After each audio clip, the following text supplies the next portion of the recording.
Ah, yes, it's that time of year again, isn't it? The tech world is absolutely buzzing, the virtual lines are forming, and that latest little piece of pocket-sized magic has finally arrived, the brand new iPhone 17.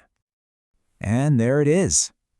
Every single launch cycle feels like this huge event, and this one's no different. We're all just drawn to that promise of what's new, what's better, what's next. And let's be really clear about something. This is not just some tiny incremental update. No, the iPhone 17 is, by pretty much every measure, the most powerful smartphone ever built. It's a real statement piece. But what if I told you that all that power, all that speed, isn't even its most important feature? What if the real revolution is something else entirely? Something that could completely change how we think about these devices forever? Okay, so let's dive into this, because before we get to the really big picture, you just have to appreciate the marvel of engineering that we're looking at here. I mean, this thing is an absolute beast. And hey, you don't have to take my word for it.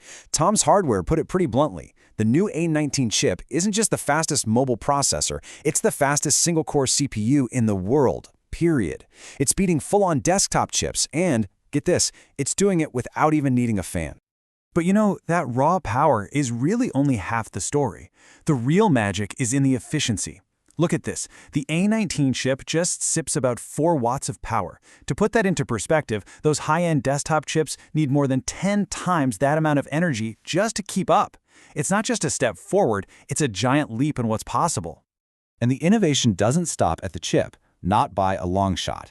For the first time ever, that super smooth 120Hz ProMotion display is on every single model. The screen is brighter than we've ever seen, it's 3 times more scratch resistant, and there's a new vapor chamber inside to help manage heat. It really is the pinnacle of progress. So, we have this absolute pinnacle of engineering, but now we kind of need to zoom out from the perfection of this one device to the messy reality of the system that it lives in. Because for all its technological brilliance, this cycle of constant upgrades has created a system that is, well, fundamentally broken. I mean, just days after launch, the forums and social media are already lighting up with complaints. Dropped calls, weak signals, Wi-Fi issues, and yep, Scratchgate is back, with scuff marks showing up on those beautiful new finishes. Sound familiar? It's the same story year after year. And this really illustrates the core of the problem, doesn't it? It's not just about a few launch day bugs. As the Green Alliance points out, this constant cycle of upgrading, driven by new features, sure, but also by perceived flaws in the old ones, creates a system that is just incredibly wasteful. It forces us to ask a really important question. We celebrate the launch of these amazing new devices, but what about the old ones? The ones that are still perfectly usable but get tossed in a drawer, or worse, just thrown away. The answer is, well, it's shocking. In the US alone, a staggering 89% of old mobile devices are not recycled or resold. They're just thrown into a landfill. Nearly 9 out of every 10 phones, just tossed away with all those precious metals and resources still locked inside. And this whole cycle is just spinning faster and faster. The average lifespan of a smartphone before it gets replaced, just 1.81 years. I mean, think about that. All this incredible engineering, all this power is considered obsolete in less than 2 years. So when you add it all up, the environmental cost is just immense. Just manufacturing the new devices sold in a single year creates a carbon footprint of 131 million metric tons. That's more CO2 than all the cars, trucks, trains, and planes in the entire United Kingdom combined. It's a massive, massive problem. So clearly, this straight line from the factory to the landfill is just not sustainable. But what if we could change the shape of that path? What if, instead of a straight line, we could create a loop? This is the whole idea behind a concept called the circular economy. And the idea is actually beautifully simple. Instead of our current take, make, and dispose model, a circular economy is all about keeping products and materials in use for as long as humanly possible.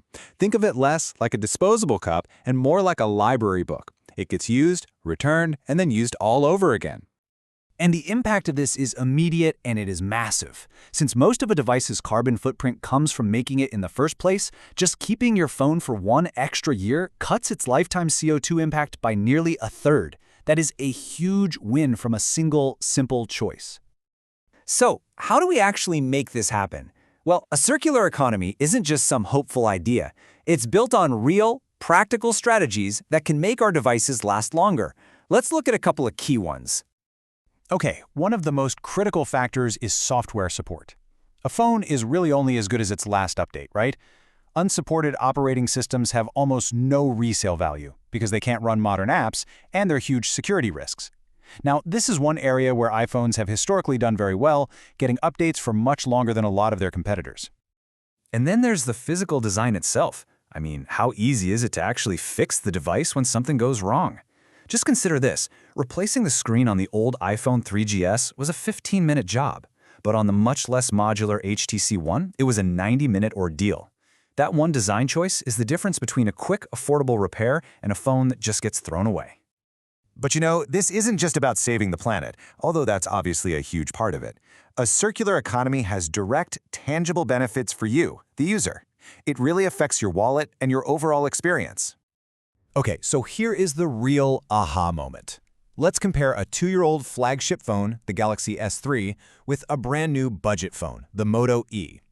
So the older, premium phone has a better screen, a better camera, and a faster processor, all for a similar or even cheaper price. This just proves that a healthy secondhand market gives all of us better options and way better value. And even the industry leaders are seeing this. Apple's CEO Tim Cook acknowledges that trade-in programs don't just reduce waste, they bring new, more price-sensitive customers into their world. A used device isn't a lost sale, it's a new opportunity. So, as we look at the shiny new iPhone 17, it really leads us to a final thought.